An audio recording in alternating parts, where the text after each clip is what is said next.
We are all singularizations of divinity. Mm-hmm. But all we have to do is act that way.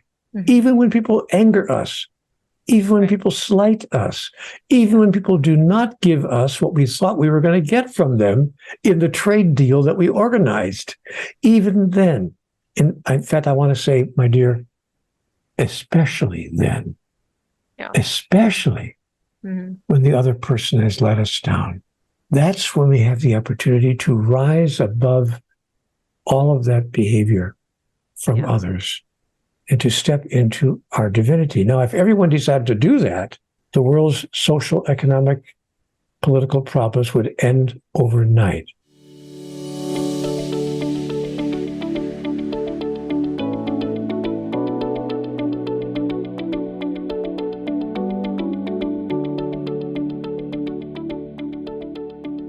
Hello, everyone. Welcome to the Dreamcatcher podcast, a place where your dreams can find a voice. I'm your host, Celine Chenoy. Thank you to all of you who return every week to tune in to become a better version of yourself.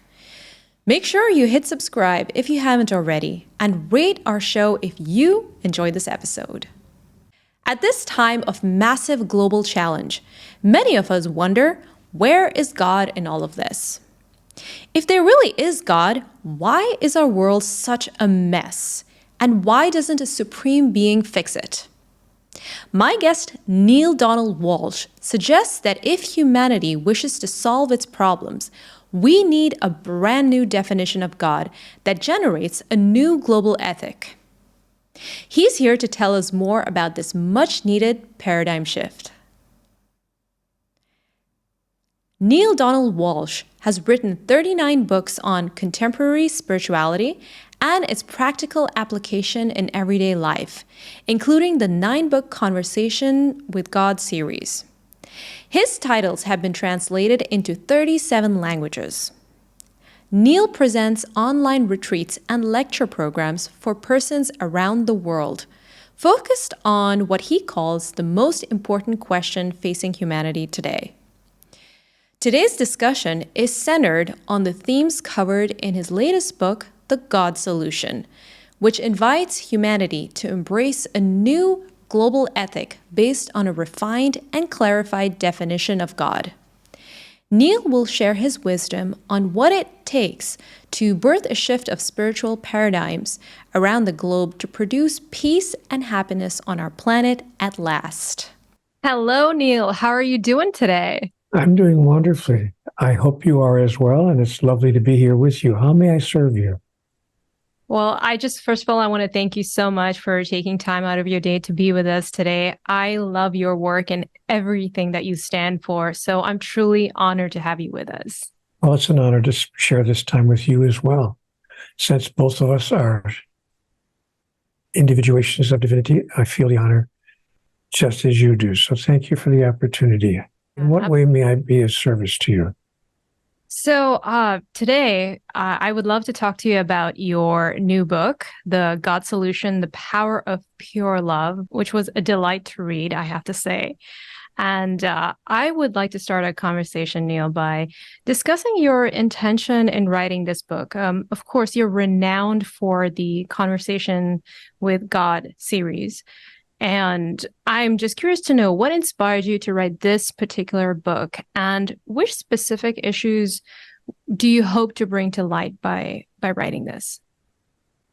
What inspired me to write it was my observation that humanity was facing a really enormous problem, that our problems have not been diminished through the years, but in fact have increased in the past 30 or 40 years. Our global problems, social problems, economic problems, even, conflict that we're experiencing, just extraordinary global challenges. And I think that when I looked at that, I thought, okay, I need to address the issue head on.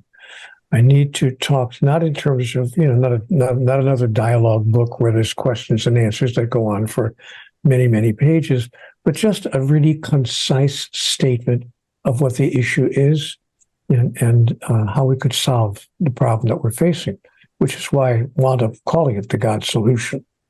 And what I've become clear about, Celine, is that humanity is facing an enormous challenge having to do with its own behavior. We not only do we not know how to take care of our own planet, we can't figure out a way to get along.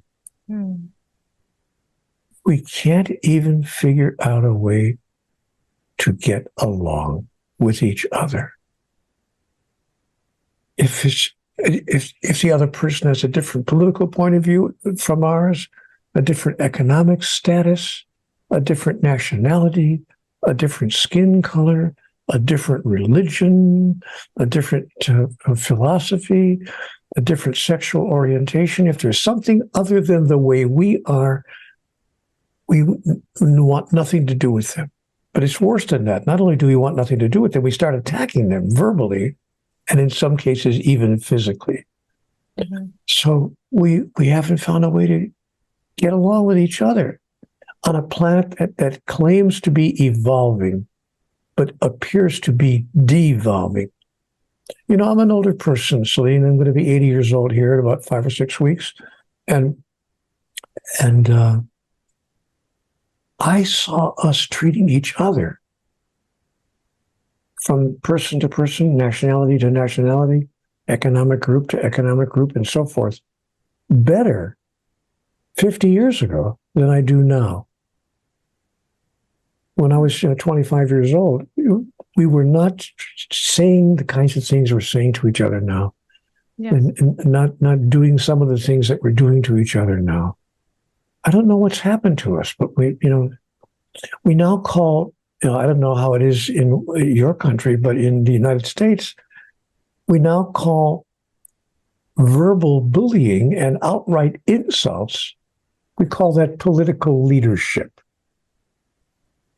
Our political candidates are insulting each other, not simply, announcing their political disagreements, but insulting each other as individuals, as human beings. And it's not, frankly, just in the United States. We're seeing this kind of thing going everywhere, on all over the world. Yeah. So I thought to myself, okay, what's the issue? What is the problem?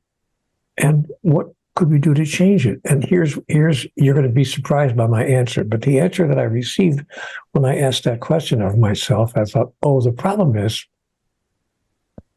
we are all judgmental, condemning, and punishing. We judge each other. We're very judgmental of each other. If we don't agree with the other person, we condemn them. And if we condemn them, we then punish them in whatever way of punishment is available to us. In some cases, it's actually dropping bombs and killing thousands of people. In other cases, it's economic punishment, economic warfare, if you please, and many other ways that we punish each other from society to society, from group to group, from race to race, from religion to religion, from culture to culture. And you know why we do that? We do that because this is where the surprising aspect of this comes in. We do this because this is the way we think that God behaves with us. Yes. Most people don't know it, but anthropologists have taken surveys in the past 15 years or so. In other words, we're not talking about 80 years ago or 20 years ago, but recently, in the past 8 or 10 years, sociologists have taken a one-question survey. They've only asked one question. In most of the nations of the world, just out of curiosity's sake, they asked a single question. The question was, do you believe in a higher power? And they asked people on the street, everywhere, from Saigon to Paris, from Los Angeles to Tokyo, a simple question: do you believe in a higher power? 85% of the people responded yes. So it turns out that most human beings believe in some sort of higher power. They may not know what it is. They may not know how it works. They may not know what it wants. They may not know what it does if it doesn't get what it wants, if it wants anything. But they do believe there's more going on here than meets the eye. There's a higher power.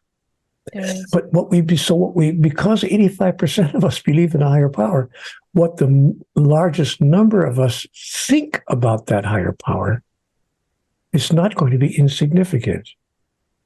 And the largest number of people on the planet, Celine, who believe in a higher power, believe that the higher power loves us for sure, but uses love as a justification for judging, condemning, and punishing us. Right. And so we do the same. Because, by the way, the world's religions teach us that we should emulate God, if you believe in God at all. If you don't believe in God, of course, the question's off the table. But if you do believe in some kind of higher power, then we should be emulating that higher power. We should be acting with each other in a divine way to the extent that we as humans possibly can.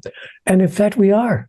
We are absolutely imitating with others the way we believe God treats us, the way we believe God behaves with us. Now, the question becomes, what if we're wrong about that? What if, in fact, God is not judgmental, condemning, and punishing? What if we've misunderstood God all these years? What if there's more to know on this subject? You know, I want to share something with you if I can, Celine. Sure. We have done something in every area of our life that's important to us, except one. We've done it in science. We've done it in medicine. We've done it in technology. But we have refused to do it in theology, in our understanding of our sacred truths.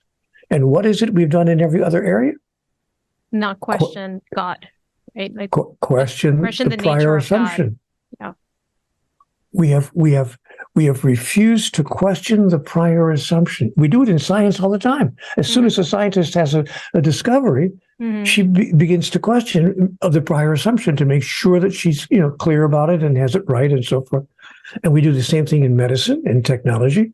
But when it comes to theology, we're still trying to solve today's problems with the answers that were given to us thousands and thousands of years ago. And we refuse to question the prior assumption, the assumption being that God is judgmental, condemning, and punishing. Just out of curiosity, what if we're wrong about that? And so I proposed in the book called The God Solution that what we can do to solve humanity's problems is to create a new definition of the highest power, a new definition of God. Right. And I've come up with a two-word definition. We decided that God is pure love. Love, yeah. Love that. Not just love, but pure love. Because if I just say God is love, everyone agrees. Some guy, when I say this in front of an audience, some guy gets up in the back of the room, oh, Neale, come on. I've listened to you for 20 minutes to have you tell me your great revelation of the moment is that God is love. Everybody knows that. Even religions that disagree on doctrine, they all agree that God is love. Correct. And I have to say to my person in the back of the room, whoa, relax. I didn't say that. Yeah. That's not what I said. I said God is pure love. Now my friend in the back of the room will say, okay, what's the difference? Yeah. The difference is that pure love needs, expects, requires, and certainly demands nothing in return. Nothing in return for the love that we receive. Celine, we can't even love the person on the pillow next to us that way. Much less can we imagine a God who loves us that way. Yes. But the God solution is for us to, in fact, embrace a behavior that reflects the way God loves us. That God needs nothing from us. It's the highest power. In fact, it is the higher power. It's the highest power.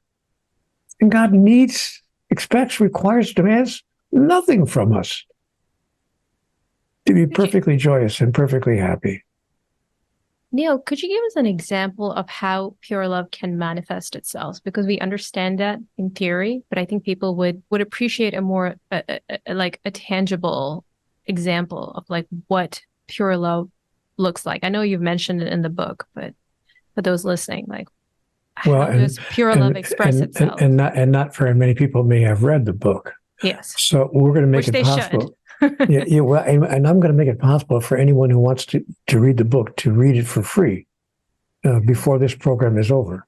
Okay. I'm going to share a link where they can read the book at no cost, because I want everyone to read that book. But now, to answer your question directly, a tangible example,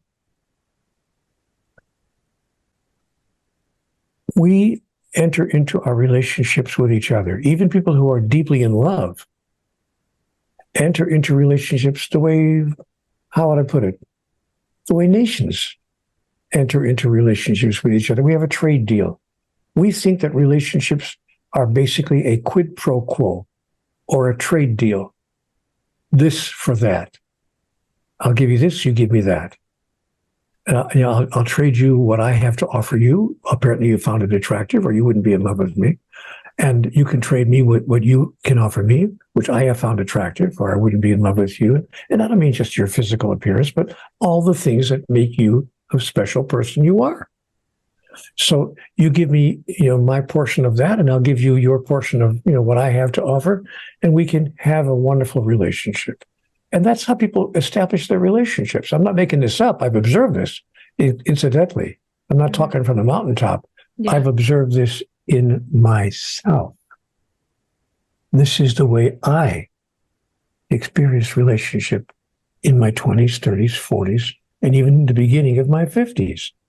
I didn't understand, and I used to send my beloved ladies in my life, because I had more than one, sorry to say. I mean, I was a serial monogamist, but I had, a series of ladies in my life, and I would send them these wonderful Valentine's Day cards on Valentine's Day, which in the United States is a big deal. It's the day of love, February 14th, Valentine's Day. And I would send them a card, my darling, my dearest, my beloved. I trade you very much. And I want you to know that I will never stop trading you. I will trade you until the end of time. But if you stop trading me, the deal is off. Because I got to get from you what I need from you. That's why do you suppose I created a partnership with you?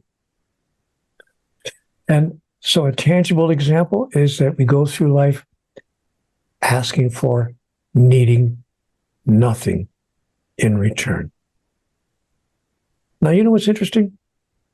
Most people do know how to do this when it comes to their sexual experiences. I mean, when we go into that kind of a moment with someone we love, hopefully 95% of the people don't do it with huge expectations. This is what's required. This is what you got to do. Otherwise, I'm not going to be happy. Most of us have enough emotional maturity to just be there for the other person, actually. We're there for the other person because we love them, and we're sharing this intimate moment out of our love for the other person, really, truthfully requiring nothing in return. And when we require nothing in return, blessed, glorious things happen. But once we get out of the bedroom and walk into the kitchen and get into the living room and get in the front seat of the car and move through the rest of our life, that understanding of how to love each other very often disappears. What do you mean you just no dinner tonight? You're supposed to, I work hard every day. I come home every day. You're supposed to have dinner on the table when I come home. Yeah. What do you mean? So we have these expectations of each other, and they're not small expectations. They can sometimes be very large expectations, because that's how we think that love works. It's a trade deal. Yeah. And I think society is also built that way. Everyone has, of course it is, that transactional mentality. So the question is, how do we come from a place of pure love and still function and still manage in a society that has that kind of... People have done it. How do we do it? We follow the example of those who have already done it. It's not like that question hasn't been answered. And I'm not talking about having that question answered in the past couple of weeks or the past couple of months or the past couple of years, in contemporary times. That question was answered thousands of years ago. Yeah. Moses answered the question. Yeah. Muhammad, bless his holy name, answered the question. Buddha answered the question before either one of them. Jesus answered the question. It was really very simple. Do unto others as you would have it done unto you. It's ridiculously simple. And every great spiritual master, male and female through the years, Catherine of Genoa, read the writings of Julian of Norwich, read the writings of Elizabeth of Hungary, read the writings of Buddha, read the writings of any of those who we have, by the way, what's interesting is we've already acknowledged that they are masters. Mm-hmm. We've said these are the masters that we believe, have shown us the way. We're simply not going to do what they're suggesting. We honor them as masters, but we throw out or twist and turn their messages. And so the answer to your question is simply step into the model that's already been given to us by so many spiritual masters who have come along in our life on this planet. Behave as if you were divine. By the way, the first step in that process, if you really thought you were divine, that is an aspect of divinity, not that I'm God. Of course, I should clarify for your audience to understand, I actually am God. But as long as you are clear that I know that. But I think they understand.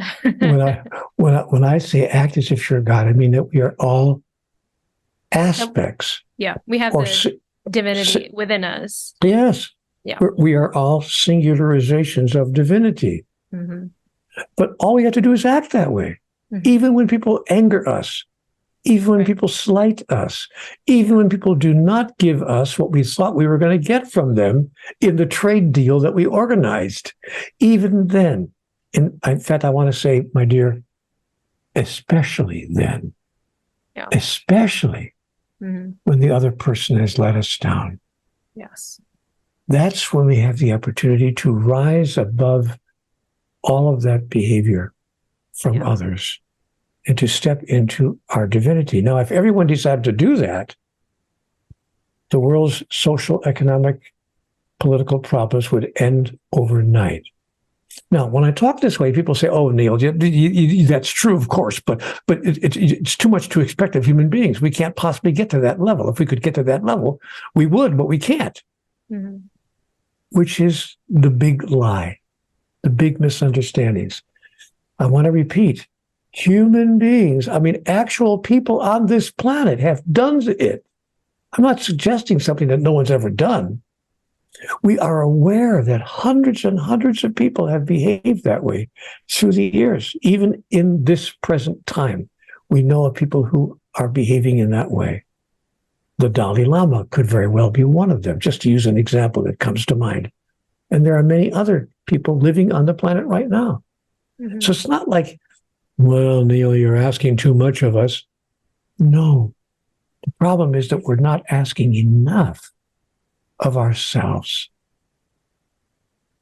Yeah. And I love the fact that you made this accessible by talking about how we should be conscious of the emotions that we have. You write that emotion produces an energetic sensation that creates far more impact in a person's body. And if felt strong enough, it projects into that person's exterior environment. So you propose that staying awake and being conscious of the emotions we're experiencing every day, just by doing that, we can reduce the unconscious creation, that we generate into the Absolutely. world. Profoundly. That is profoundly true. Oh. And most people don't realize the power of the energetic projection that proceeds from them in every moment of our lives. Even tone of voice. People who live with somebody else, like again, I've been married for many years now, and I can tell you from my wife's tone of voice, She does. It's not even what she's saying; it's how she's saying it. So I mean, and that's a common experience. We've all had that experience. Mm-hmm. So we actually recognize, that is, we recognize, that is, we know again. To recognize is to know again. So we are cognizant once again of all the information we've been given from the beginning. We understand that. Nobody has to tell us these things. Mm-hmm. All we have to do is respond from the place of wisdom within us. So when I hear a particular tone of voice proceeding from my wife, don't you know that I pay attention? And then I listen to myself and I say, okay, what is the best way to respond to this tone of voice? And of course, then I just yell and scream and holler and slam the door and make her feel as horrible as I can possibly make her feel. That's what I do. That's what most people do. Some version of that. And I did. To be honest, to stop kidding around for a minute, I try to make light of it. But you know what, Sonny? For the first 35 years of my adult life, that's exactly what I did. Some version of that. I would meet fire with fire. I would throw back at the other person what they were throwing at me. If their tone of voice wasn't pleasant and kind and generous and compassionate with me, I would emulate that and mirror that back to them. And I did that for the first 35 or 40 years of my adult life. Until I finally realized one day, oh, you know what? This isn't working.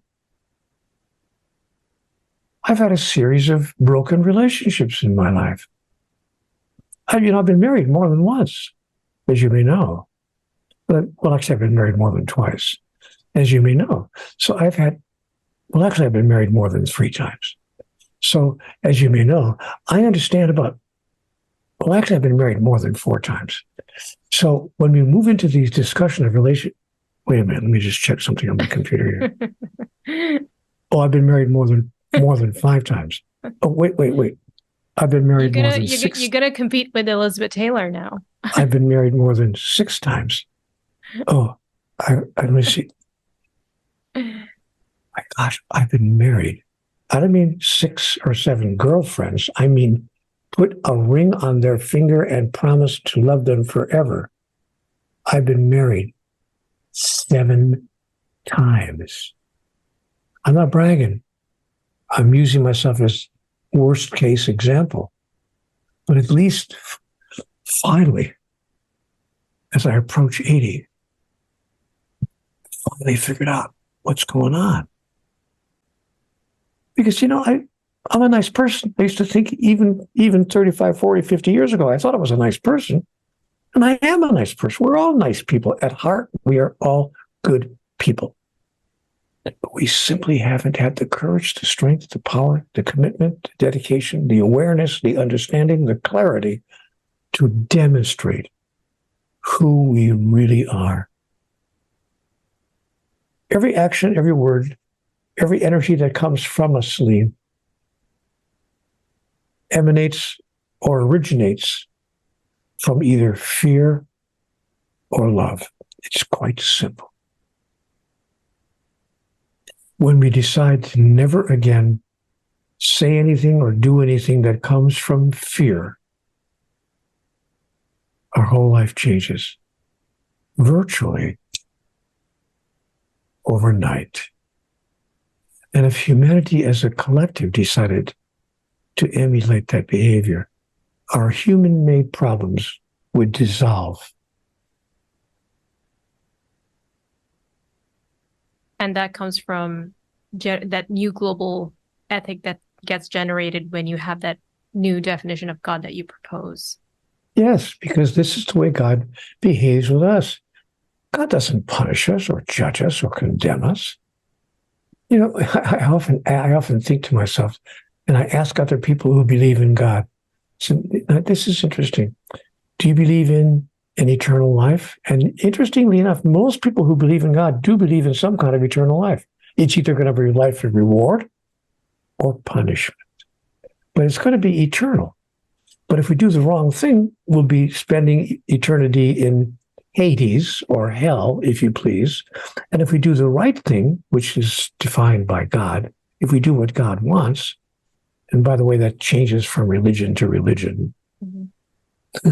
But if we do what we hope that we're right about what God wants, then we'll wind up spending eternity in heaven. So it's really very simple.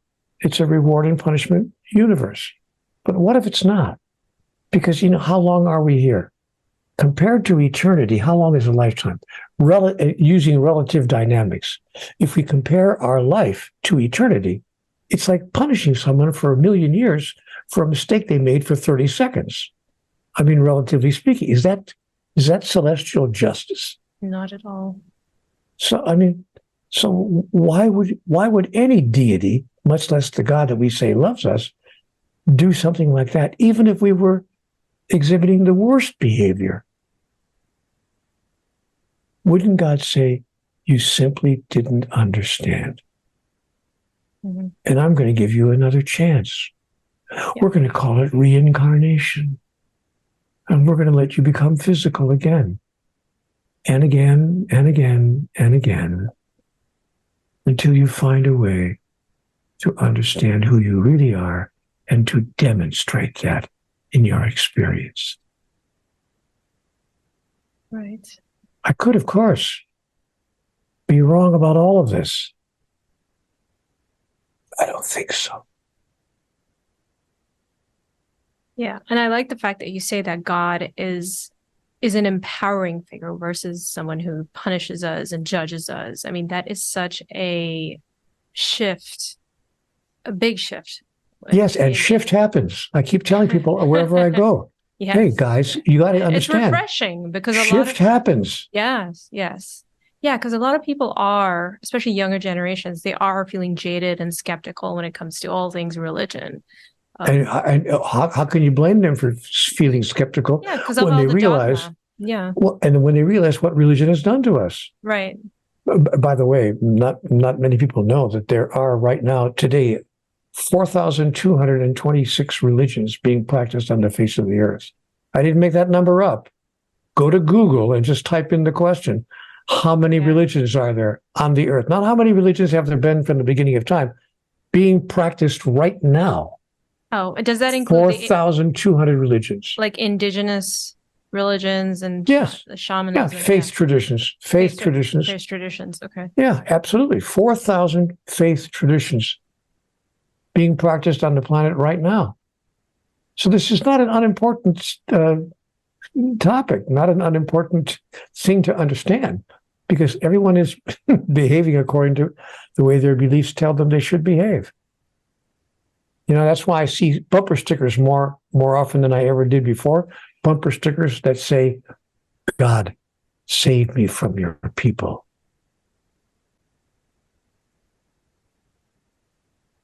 Okay. God, save me from your people. More violence and wars have been conducted on this planet in the name of God than for any other single reason. That's an historical fact. I didn't make that up. So God, save me from your people is a wonderful prayer.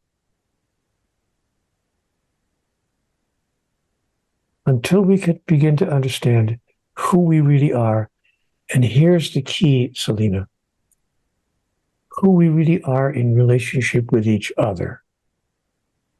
Because the point of the Conversations with God messages and the point of the book, The God Solution, is that we are all one. There really is no separation between us. There are differences for sure. When I look at you, I see differences from me. As the French would say, vive la différence. but I don't see someone who's separate from me. And individuation is not separation. The fingers on my hand are individual. They all look different, behave differently, have different functions, feel differently, but they're not separate from each other. They're all part of the same hand, and the hand is part of the same body. We are all fingers on the hands of God. If we understood that, to repeat, everything would change overnight. It's as simple as that. We simply eliminate the idea, the notion, the belief in separation. Einstein told us this, and so has every other scientist who's looked at it closely. Everything is connected. All things are one thing. Everything is interconnected. Nothing is utterly separate from anything else. We're all star stuff, right? We're all star stuff. That's Carl Sagan. Carl Sagan, yes.